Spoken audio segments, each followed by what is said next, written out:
बच्चों, welcome to YouTube channel. कैसे हैं आप सब? तो ये है हमारा आज का एसएचएम का पार्ट नंबर 2। इससे पहले पार्ट नंबर 1 आ चुका है हमारा।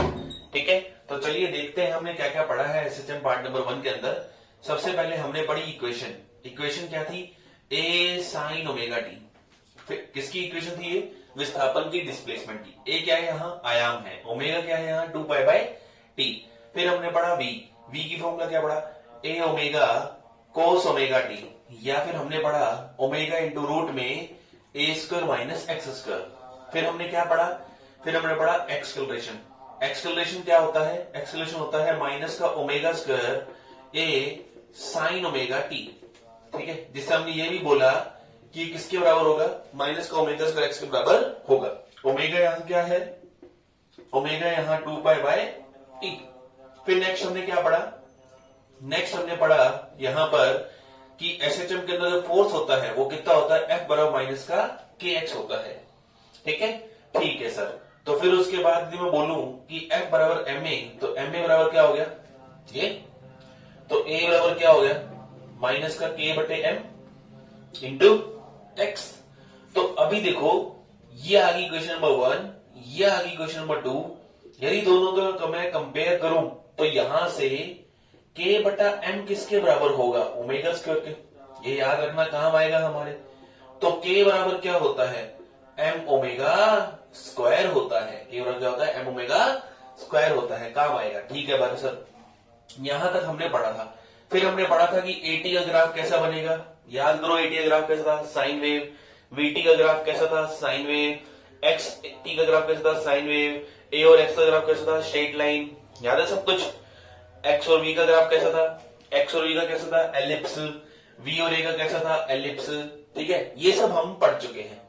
अब नेक्स्ट आता है हमारे पास क्या?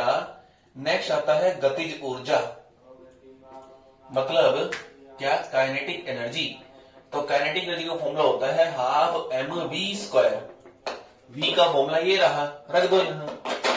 तो क्या बनेगा? हाफ एम वी का क्या बन जाएगा? ये वाला फॉर्मूला ज्यादा काम आता है तो इसको रखता हूं मैं। Omega square A square minus X square, root का स्क्वायर हो गया। एम ओमेगा स्क्वायर को आपने क्या बोल रखा है? के। तो गतिज ऊर्जा का सूत्र क्या हो गया? हाफ के इंटू ए स्क्वायर माइनस एक्स स्क्वायर। ये हो गया हमारा गतिज ऊर्जा का सूत्र। ठीक है, ठीक है सर। नेक्स्ट आता है बेटा स्थितिज ऊर्जा। स्थितिज ऊर्जा जिसे हम बोलते हैं पोटेंशियल एनर्जी। पोटेंशियल एनर्जी का सूत्र क्या होता है? तो इसका सूत्र होता है पीई बराबर हाफ के एक्स स्क्वायर। फिर आती है हमारे पास कुल ऊर्जा जिसे हम बोलते हैं mechanical energy. Mechanical energy Hindi में इसे हम बोलते हैं यांत्रिक ऊर्जा। याद है, गतिज ऊर्जा प्लस स्थितिज ऊर्जा का टोटल क्या कहलाता है? यांत्रिक ऊर्जा कहलाता है। जब हम दोनों को टोटल करेंगे तो ये टोटल कितना आएगा? हाफ के ए स्क्वायर। ये सारे फॉर्मूले आपको याद होने चाहिए एसएचएम के न्यूमेरिकल करने के लिए या बेसिक पढ़ने के लिए। तो इन फॉर्मूलों का आप एक साथ एक बार में लिख लीजिए, स्क्रीन पॉज करके रिवीजन कर लीजिए, स्क्रीनशॉट ले लीजिए। मैं इरेज करने जा रहा हूं। ठीक है, कर दूं? कर दो सर।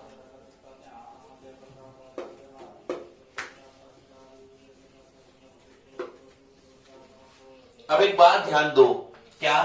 कि मान लो एक पार्टिकल यहां से चल रहा है। ठीक है, यहां जा रहा है, जा रहा है, जा रहा है, जा रहा है, धीरे धीरे यहां पहुंच गया अधिकतम विस्थापन पर। तो यहां पर x बराबर क्या हो गया? a हो गया। x बराबर a हो गया तो वेलोसिटी का फॉर्मूला क्या था? ओमेगा इंटू रूट में ए स्क्वायर माइनस एक्स स्क्वायर। तो यहां पर x बराबर जब a रखोगे आप तो v बराबर क्या आएगा? 0। मतलब हुआ क्या कि पार्टिकल यूं था, आपने थप्पड़ मारा, धीरे धीरे यूं जा रहा है, जा रहा है, जा रहा है, जा रहा है, इसकी स्पीड कम हो गई, रुका, पलटी मारी, पलटी मार के फिर वापस आ गया, यहां भी इसकी स्पीड अधिकतम हुई, फिर इधर गया, फिर पलटी मारी, रुका, पलटी मारी, फिर इधर आया, फिर उधर गया, रुका, पलटी मारी, फिर मतलब अधिकतम पोजीशन पर, अधिकतम विस्थापन पर इसकी वेलोसिटी कितनी होती है? 0 होती है। यहां पर x बराबर 0 होता है तो v बराबर क्या होता है? a ओमेगा होता है।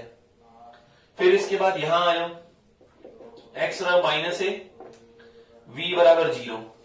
फिर आता है एस एच मतलब त्वरण का सूत्र क्या था, माइनस का ओमेगा स्क्वायर एक्स, और एक्स का क्या रख दिया हमने a।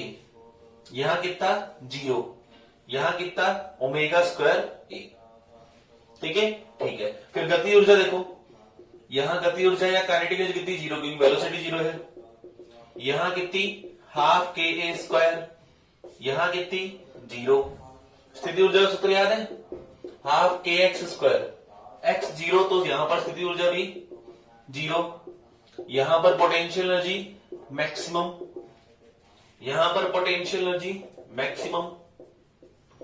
टोटल एनर्जी जिसे मैकेनिकल एनर्जी कहते हैं वो हर समय क्या रहेगी, नियत रहेगी। कितनी रहेगी, हाफ के ए स्क्वायर ही रहने वाली है। ये सारी चीजें आपको याद होनी चाहिए, बेसिक बेसिक बनते हैं एकदम क्वेश्चन।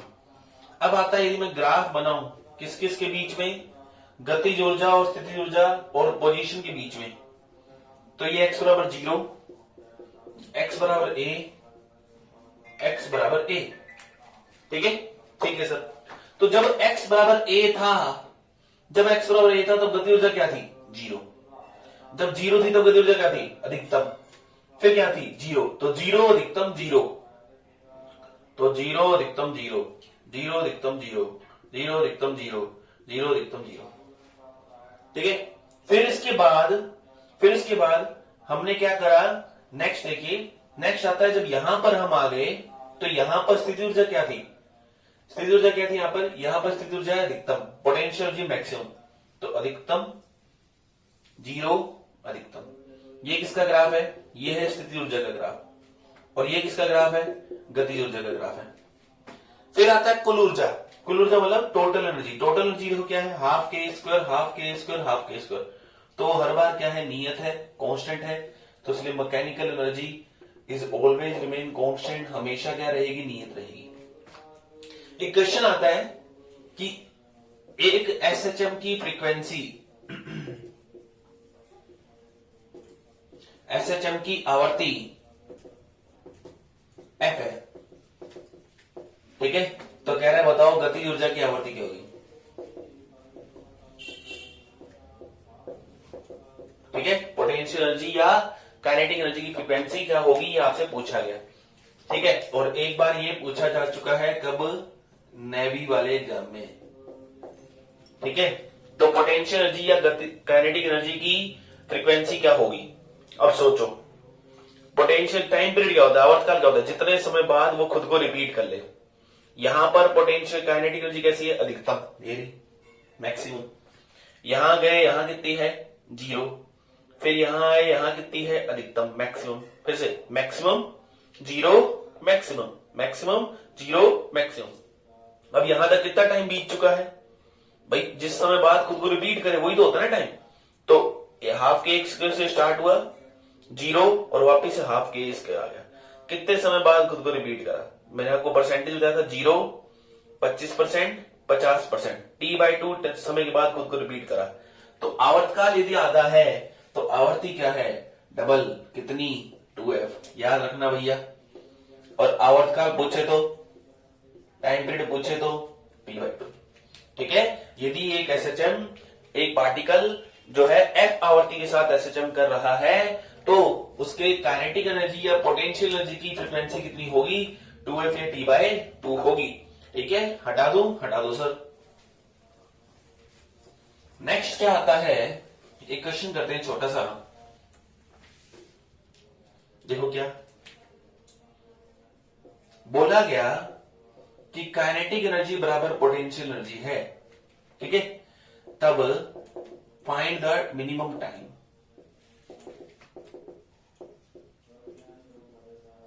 वह न्यूनतम समय ज्ञात करें जब ऐसा हो जाएगा।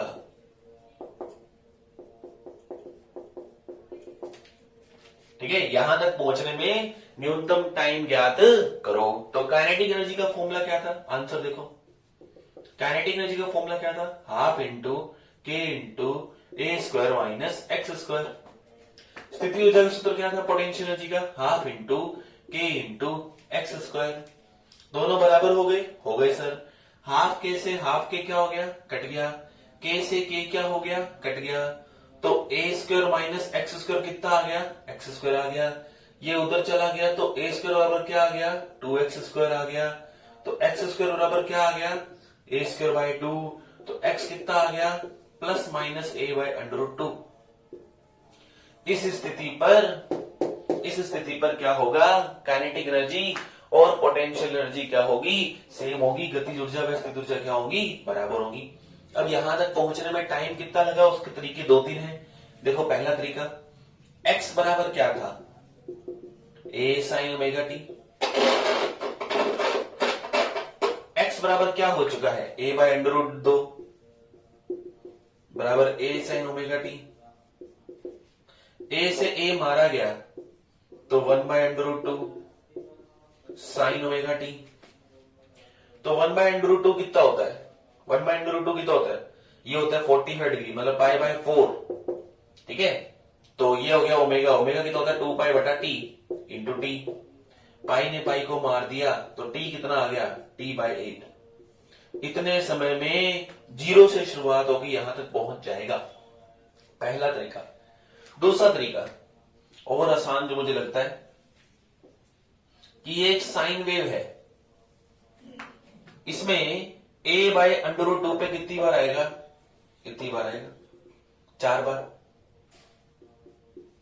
4 बार कैसे आएगा, तो यहां से स्टार्ट हुआ 0, a बाय √2 पे गया, a पर गया, आते समय फिर a बाय √2 पे, फिर a बाय √2 पे, फिर आते समय a बाय √2 पे। फिलहाल हमें निकालना है न्यूनतम समय। तो ये एंगल कितना है, पाई बाय 4, 45 डिग्री। ये एंगल कितना है, 3 पाई बाय 4, है ना। ये कितना है, 3 पाई बाय 4 कितना है हमारे, 135 डिग्री, 135 डिग्री। पर हमें किससे मतलब है, यहां से यहां तक का टोटल समय कितना है, t। यहां से यहां तक का टोटल एंगल कितना है, 2 पाई। तो 2 पाई चलने में कितना समय लगता है, t लगता है। तो पाई बाय 4 में कितना लगेगा, t upon 2 pi into pi by 4 बराबर, पाई ने पाई को मार दिया, कितना आ गया, t बाय 8। ले बेटा, तो जो मर्जी कर लीजिए, आसान, आपको जैसा मर्जी लगे अच्छा है। अच्छा बोलता a बाय 2 तक का समय बताओ, तो ये पाई बाय 4 पे a बाय √2 हुआ है, तो a बाय 2 पर कितने पे पहुंचेगा, कितना डिग्री एंगल होगा, 60 डिग्री, है ना। तो निकाल लो, t बटे 2 पाई गुना 60 डिग्री मतलब पाई बाय 3, पाई ने पाई को मार दिया तो t बाय 6। ठीक है, इस तरह से आप टाइम निकाल सकते हो। तो उसका स्क्रीनशॉट ले लीजिए, मैं हटा रहा हूं, हटा दो सर। तो ये था हमारे पास क्या, एसएचएम के ऊपर अभी छोटे मोटे न्यूमेरिकल थे अपने, ना। वो छोटी मोटी बातें याद रखिए कि 0 से a बाय 2 तक का टाइम कितना है, ये होता है t बाय 6। a बाय 2 से a तक का टाइम कितना है, ये होता है t बाय 12। 0 से a बाय √2 तक का टाइम कितना है, ये होता है t बाय 8। ठीक है, ठीक है, तो ये तीनों टाइम आपको याद होने चाहिए। ठीक है सर। नेक्स्ट क्या आता है हमारे पास, नेक्स्ट आता है हमारे पास स्प्रिंग पेंडुलम।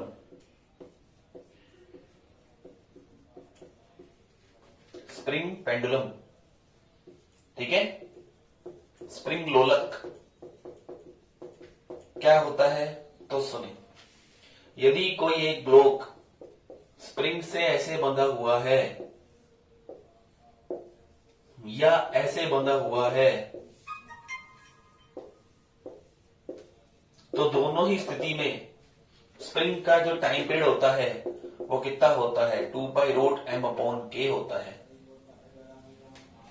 ठीक है, आवर्तकाल 2 pi root m upon k होता है। ये time period, this time period does not change in lift or water or any other forces।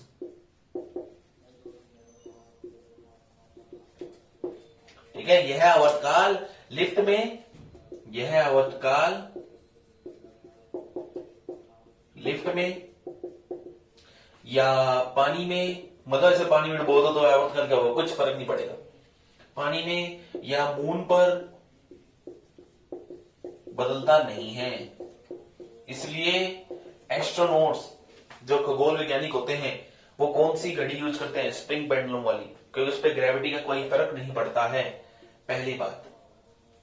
दूसरी बात कि स्प्रिंग का सीरीज कॉम्बिनेशन ऑफ स्प्रिंग, श्रेणी क्रम संयोजन स्प्रिंग का,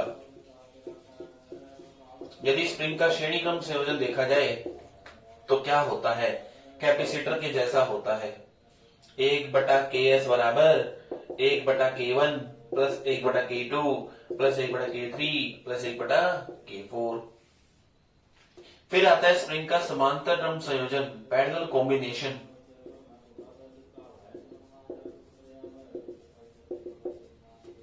तो पैरेलल कॉम्बिनेशन क्या होता है, Kp बराबर K1 plus K2 plus K3। यदि सारे बराबर हो जाएं तो यहां पे Ks कितना आएगा, K/n। यहां पे सारे बराबर हो जाएं तो यहां पे Kp कितना आएगा, K/n। ठीक है। स्प्रिंग का जो स्प्रिंग कांस्टेंट होता है K, वो स्प्रिंग की लंबाई के व्युत्क्रमानुपाती होता है। ठीक है। इसके ऊपर एक क्वेश्चन भी है, अपन छोटा मोटा करेंगे भी। तो ये सारी चीजें आपको याद होनी चाहिए, इसे नोट कर लीजिए, स्क्रीनशॉट ले लीजिए। कर लिया, ठीक है। आओ भैया, देखो नेक्स्ट करते हैं। आइए, नेक्स्ट क्या आता है, नेक्स्ट आता है आपके पास, इसी के अंदर ही स्प्रिंग के ऊपर चर्चा कर रहे हैं। जैसे बोला गया कि आपको ऐसे स्प्रिंग दे रखे,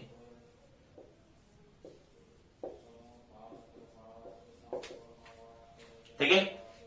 तो कहा गया, बताइए इसके अंदर टाइम पीरियड क्या होगा यदि पहले टी था तो। अब ऐसा लगा दिया, दोनों किस में लगे हुए हैं, पैरेलल में। कैसे पहचाना, पैरेलल की पहचान होती है एक सिरा एक तरफ, दूसरा सिरा एक तरफ। श्रेणी क्रम सीरीज की पहचान क्या होती है, एक के बाद एक। ज्यादा कॉम्प्लिकेटेड हमें करने नहीं है। तो दोनों किस में है, पैरेलल में है। पैरेलल में है तो k इक्विवेलेंट कितना हो जाएगा, k प्लस 3k। तो k इक्विवेलेंट हो जाएगा 4k। तो आवर्तकाल का सूत्र क्या होगा, 2π√m/4 इंटू k। लो जी, पहले कितना था, पहले था t इक्वल टू 2π√m/k था। तो अब कितना हो जाएगा, अब हो जाएगा 2t/√4। और √4 कितना होता है, 2 होता है। ठीक है। तो ये होगा हमारे पास आवर्तकाल का सूत्र, नया आवर्तकाल। ठीक है, ठीक।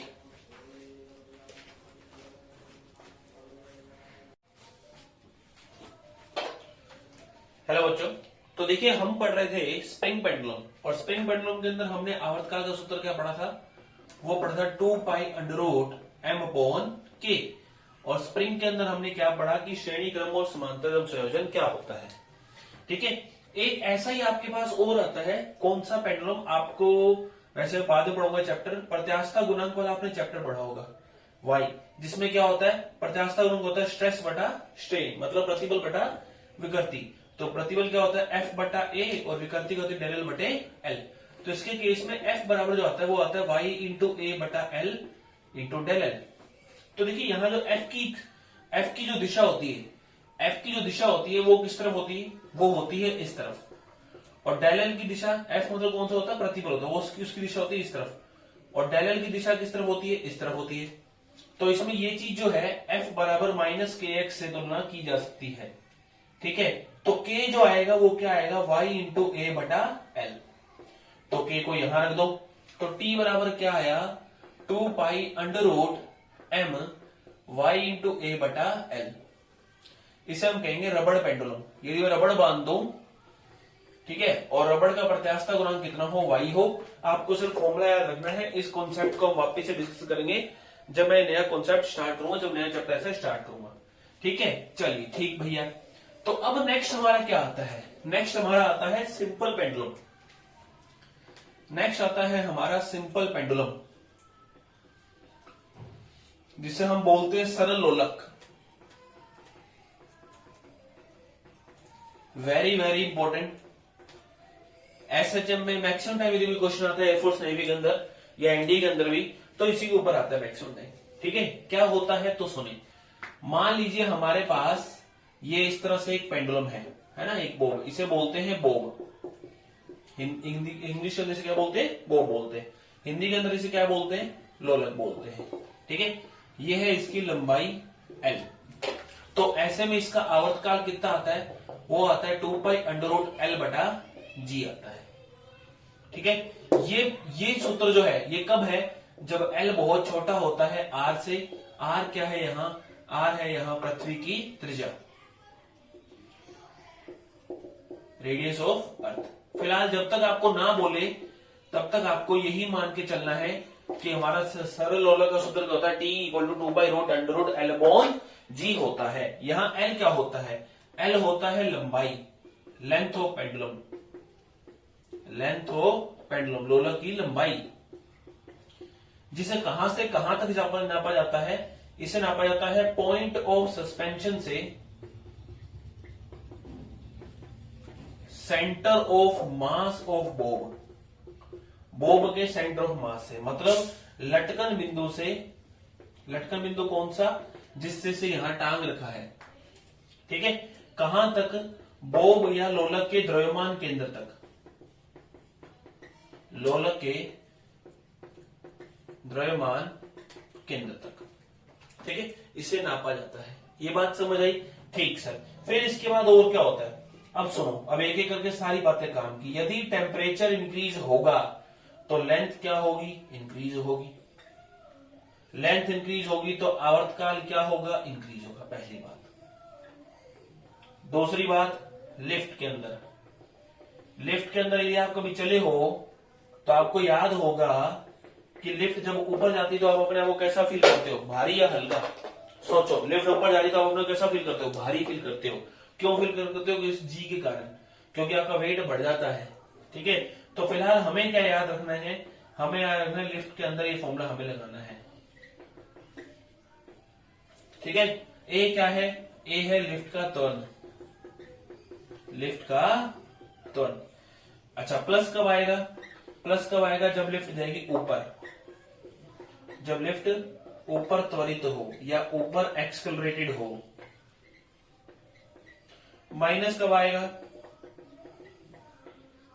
जब लिफ्ट नीचे त्वरित हो, है ना, जब लिफ्ट नीचे त्वरित हो। तो ये आंसर आएगा आपके लिफ्ट का।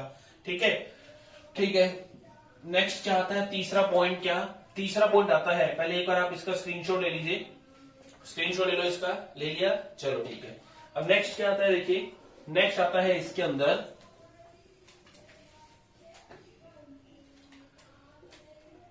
तीसरा पॉइंट क्या आता है इसके अंदर कि यदि हम मान लीजिए ऊंचाई पर जाएं, ऊंचाई पर जाने पर जी क्या होगा?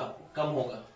ग्रेविटेशन, गुरुत्वाकर्षण वाले चैप्टर में पढ़ाया जाता है कि जी सतह से ऊपर जाओ या सतह से नीचे जाओ, गहराई में जाओ, दोनों बार ही जी क्या होता है? कम होता है। और जी कम होगा तो टी क्या होगा? ज्यादा होगा। चौथा, यदि गहराई ज्यादा होगी, डेप्थ ज्यादा होगी, डेप्थ ज्यादा होने पे जी क्या होगा? कम होगा। जी कम होने से टी क्या होगा? ज्यादा होगा।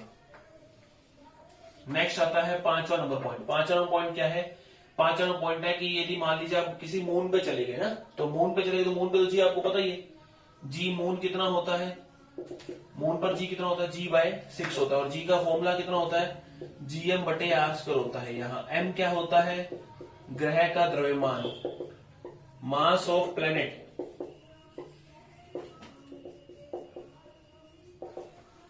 r क्या है? ग्रह की त्रिज्या, रेडियस ऑफ प्लेनेट। ठीक है, ठीक है भैया, स्क्रीनशॉट ले लीजिए। ले लिया? ले लिया सर। आओ नेक्स्ट क्या आता है? देखिए, नेक्स्ट आता है आपके पास क्या? नेक्स्ट आता है 6th नंबर पॉइंट कि यदि मान लीजिए कि पृथ्वी गोलाकार है, अंडाकार है, तो तो पृथ्वी भैया अंडाकार है। अंडाकार है तो जब आप यहां से, ये कौन सी रेखा है, भूमध्य रेखा, जिसे आप क्या बोलते हैं, इक्वेटर बोलते हैं। ये कौन सी लाइन है, पोल है, जिसे आप क्या बोलते हैं, ध्रुव बोलते हैं। इसकी रेडियस आर ई है, इसकी रेडियस आर पी है।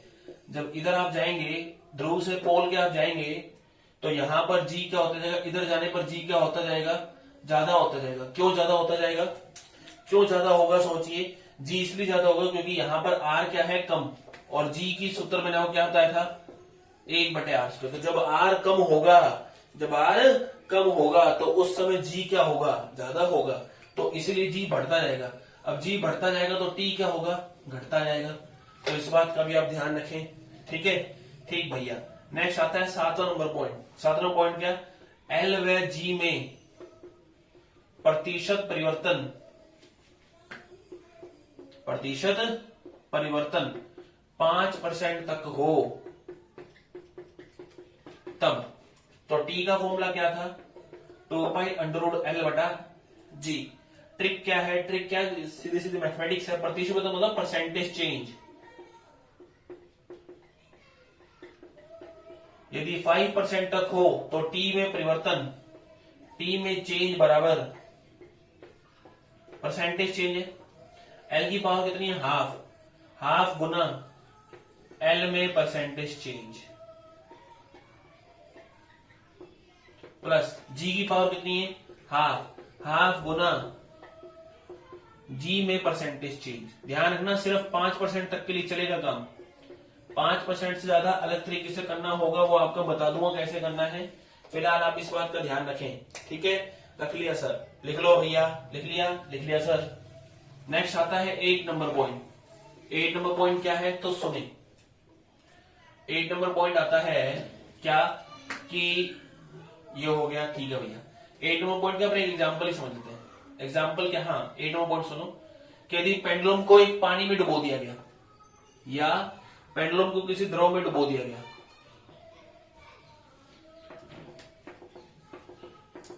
ठीक है, द्रव में डुबो दिया। इस द्रव की घनत्व कितना है, सिग्मा, और इसका घनत्व कितना है, रो। तो ऐसे में जो जी नेट होगा या जी प्रभावी जो होगा, जी इफेक्टिव हम इसे बोलते हैं, तो कितना होगा, जी इंटू 1 माइनस सिग्मा बटे 1 माइनस सिग्मा बटे रो होगा। ये होगा जी नेट। तो उस अकॉर्डिंग से आप यहां पर जो टी निकाल सकते हो, ये निकाल सकते हो। कुल मिला के जब आप पेंडुलम को इसमें डाल दोगे तो जी क्या हो जाएगा, कम, और जी कम होने से टी क्या हो जाएगा, ज्यादा हो जाएगा। ठीक है, ठीक है भैया। अब एक अच्छे अच्छे क्वेश्चन जो जनरली पूछे जाते हैं, तो सुनो क्वेश्चन क्या है, तो देखिए, यदि एल में प्रतिशत परिवर्तन या एल को 21% बढ़ा दिया जाए, इंक्रीज कर दिया जाए,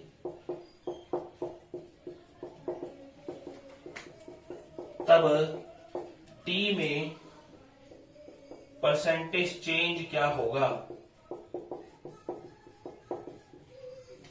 यदि लेंथ को हमने 21% बढ़ा दिया तो बताइए टाइम पीरियड में प्रतिशत चेंज कितना होगा। ठीक भैया, बढ़िया। तो देखो बेटा, ऐसे के अंदर क्या करना होता है, बताने के अलग अलग तरीके हैं।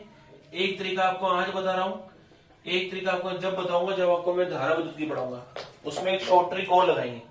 अभी शॉर्ट ट्रिक लगाएंगे तो थोड़ा मजा नहीं आएगा वो वाला। फिलहाल दूसरी शॉर्ट ट्रिक क्या है, देखो कि T1 बटा T2 जी से जी मारा जाएगा, 2π में मारा जाएगा, तो क्या आएगा, √L1 बटा L2। अब जो चीज आपको नहीं पता उसे हम 100 मान लो, और जो चीज फाइंड करनी उसको ऐसे कैसा पड़े रहने दो। ठीक है, तो देखो ये 100 मान लो, ये T2 मुझे पता नहीं, ये 100 मान लो, और ये कितने परसेंट बढ़ाया हमने, 21। 100 में एक नंबर का क्या होता है, 1% होता है। 100 में एक नंबर का 1% होता है, तो 121 आ गया। ठीक है, ठीक भैया। तो T2 बटे 10/11, 0 से 0 कट जाएगा, तो T2 कितना आएगा, T2 आएगा 110। तो पहले कितना था, 100, अब कितना हो गया, 110। 100 में एक नंबर क्या होता है, 1% होता है। 100 में एक नंबर का 1% होता है, तो कितने परसेंट बढ़ गया, 10% बढ़ जाएगा। समझ आया? फिर से T और L को रखो, बाकी सब हटा दो। तो T1 बटा T2 हमने ये करा। ये कब करना है? जब आपको 5% से ज्यादा परिवर्तन दे, और 5% वाला तो वो तो पावर आगे लाओ और गुना करके जोड़ दो।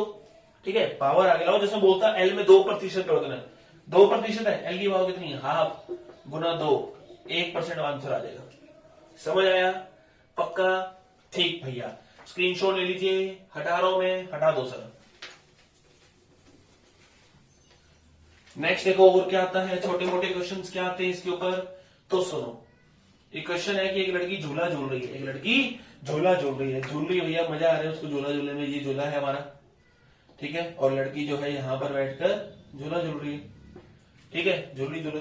तो अभी इसका द्रव्यमान केंद्र कहाँ है? यहाँ। अब झूला झूलते झूलते ये खड़ी हो गई, झूला झूलते झूलते ये खड़ी हो गई। जैसी ये खड़ी हुई तो द्रव्यमान केंद्र यहाँ पहुंच गया। इंसान का द्रव्यमान केंद्र होता है उसकी नाभि, तो द्रव्यमान केंद्र यहाँ पहुंच गया। तो ये लंबाई क्या हो गई? कम हो गई। और जब लंबाई कम होगी, जब लंबाई कम होगी तो टाइम पीरियड या आवर्तकाल भी क्या हो जाएगा? कम हो जाएगा। पहला क्वेश्चन ये। और आवर्ती क्या हो जाएगी? बढ़ जाएगी। दूसरा क्वेश्चन क्या कि सुनो, एक बोब में, पेंडुलम में पानी भरा हुआ है और इसे मैं क्या कर रहा हूं? इसे मैं ऐसे चमकरवा रहा हूं। इसके अंदर यहां से छेद करा हुआ है, तो पानी यहां से टप टप टप टप नीचे गिर रहा है। तो पहले सोचो, जब ये भरा हुआ था तब इसका द्रव्यमान केंद्र कहां था? यहां था। फिर जब ये यहां आ गया तो द्रव्यमान केंद्र होता भारी वाले की तरफ, तो भारी वाला पार्ट कहां है? यहां, तो नीचे चला जाएगा। फिर जब ये खाली हो गया तो द्रव्यमान केंद्र फिर से बीचों बीच पहुंच जाएगा। तो द्रव्यमान केंद्र जब एक तरफ से चारों तरफ से बराबर द्रव्यमान होता है तो बिल्कुल बीचों बीच होता है, तो बीचों बीच और बीचों बीच। तो ऐसे में आवर्तकाल क्या होगा? आवर्तकाल या टाइम पीरियड क्या होगा? पहले बढ़ेगा, मतलब पहले इंक्रीज होगा, फिर घटेगा, मतलब फिर क्या होगा? डिक्रीज होगा। एनडीए में पूछा गया। ठीक है, समझ आई कहानी? आवर्तकाल पहले बढ़ेगा और फिर क्या होगा? घटेगा। स्क्रीनशॉट ले लो भैया। ले लिया? चलो नेक्स्ट क्या आता है, आइए। नेक्स्ट आता है हमारे पास क्या? तो सुनो, नेक्स्ट आता है इसी के अंदर ही हमारे पास अगला पॉइंट क्या कि यदि मान लीजिए second pendulum, second pendulum, second pendulum, second pendulum क्या होता है? याद रखें सीधा सीधा, जिसका टाइम पीरियड कितना होता है? 2 सेकंड होता है। ठीक है, इसकी लंबाई कितनी होती है? 99.2 सेंटीमीटर, जिसे लगभग आप 1 मीटर मानते हैं। सेकंड पेंडुलम क्यों बोला गया? आपने बड़े बड़े शहरों में घंटाघर देखा होगा, उसके अंदर ऐसे तो चलता रहता है पेंडुलम, ऐसे चलता रहता है, और यहां पर एक निब होती है, ये निब इससे टकराती रहती है। ये एक बार टकराएगी तो ये 1 सेकंड आगे दिखाएगी, जैसे यूं गई, टकराई 1 सेकंड आगे, फिर टकराई, फिर 1 सेकंड आगे। तो एक चक्कर में कितनी बार टकराएगा? सोचो, एक चक्कर कितने बार टकराएगा? 2 बार। तो कितना समय आगे होगा? 2 सेकंड आगे होगा। तो इसलिए इसका आवर्तकाल कितना है? 2 सेकंड है। यदि मान लो आवर्तकाल बढ़ गया, अब मैं आपको बता चुका हूं कब आवर्तकाल बढ़ता है, कब आवर्तकाल घटता है। यदि मान लो आवर्तकाल बढ़ गया तो आवर्तकाल के बढ़ने पर क्या होगा? सपोज करो आवर्तकाल 3 सेकंड हो गया। अब 3 सेकंड में 2 बार टकरा रही है, लेकिन समय तो 2 सेकंड आगे हुआ। तो हर 3 सेकंड में घड़ी कितने सेकंड पीछे हो गई? 1 सेकंड पीछे हो गई। फिर से 3 सेकंड में 2 बार टकराई और एक बार टकराने पर 1 सेकंड आगे होता है, तो 3 सेकंड में घड़ी 2 सेकंड आगे हुई, तो कितना समय कम हो गया? 1 सेकंड कम हो गया। तो टी बढ़ने पर अब कब बढ़ता है, कब घटता है, वो पहले बात कर चुके हैं। टी के बढ़ने पर आवर्तकाल, मतलब जो घड़ी का टाइम है, घड़ी लेजी हो जाएगी, बोले तो सुस्त हो जाएगी, मतलब पीछे रह जाएगी, पीछे हो जाएगी। और यदि टी घटेगा तो घड़ी फास्ट हो जाएगी, हिंदी मीडियम वालों के लिए चुस्त हो जाएगी, आगे हो जाएगी। ठीक है, रहेगा ध्यान? ठीक है सर, ये बात ध्यान रहेगी पूरी। तो ये हो गया भैया हमारा सेकंड लोलक या सेकंड पेंडुलम। हटा दूं? हटा दो सर। नेक्स्ट क्या आता है? नेक्स्ट आता है कि यदि मान लीजिए एल बहुत बड़ा हो आर से, ये आपको डायरेक्ट याद ही रखना है, तो आवर्तकाल का सूत्र लगेगा 2π√r/g, चाहे भले ही एल अनंत क्यों ना हो जाए, आपको ये फॉर्मूला याद रखना है। ऐसे में इसका आवर्तकाल कितना आएगा? 84.6 मिनट आएगा। तो सरल लोलक का अधिकतम आवर्तकाल कितना होता है? सरल लोलक का अधिकतम आवर्तकाल 84.6 मिनट होता है। ठीक है, time period of simple pendulum, maximum time period of simple pendulum कितना होता है? 84.6 मिनट होता है। ध्यान रखें इस चीज का।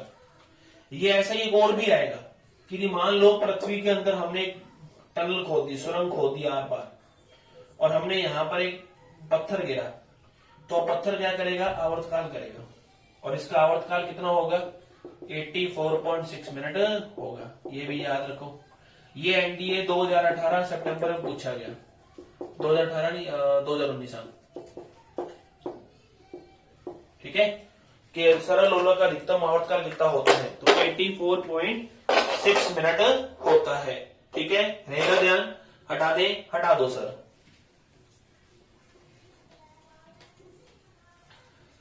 तो ये हो गया हमारा सरल लोलक वाला, सिंपल पेंडुलम वाला सारा काम एक साथ। यहां आकर हमारे पास सरल लोलक वाला मतलब एसएचएम वाला पोर्शन पूरा होता है। एक छोटा सा टॉपिक बचता है जिसे हम कहते हैं अवमंदित दोलन, जिसे आप बोलते हैं इंग्लिश में डैम्प्ड ऑसिलेशन। देखो, यदि मान लो यहां हवा काम कर रही होती तो धीरे धीरे धीरे धीरे धीरे धीरे धीरे धीरे चल के क्या होता? रुक जाता। तो ऐसे में जब हवा काम कर रही है तो ऐसे में जो इसका आयाम होगा या एम्पलीट्यूड जब होगा वो समय के साथ साथ क्या होता जाएगा? कम होता जाएगा। और कौन से फलन के रूप में कम होगा? चरघातांकी रूप में, एक्सपोनेंशियल फंक्शन के रूप में कम होगा। याद रखें भैया।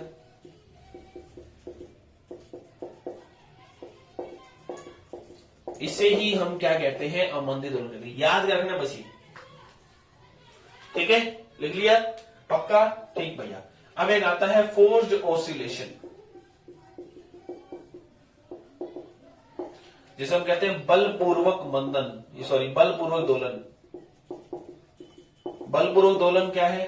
तो सुनो भैया, इसका आयाम समय के साथ साथ कम हो रहा था, तो मैंने सोचा कि कम हो रहा है तो ले भाई मैं थप्पड़ मारता रहूंगा, तेरे कम नहीं होने दूंगा।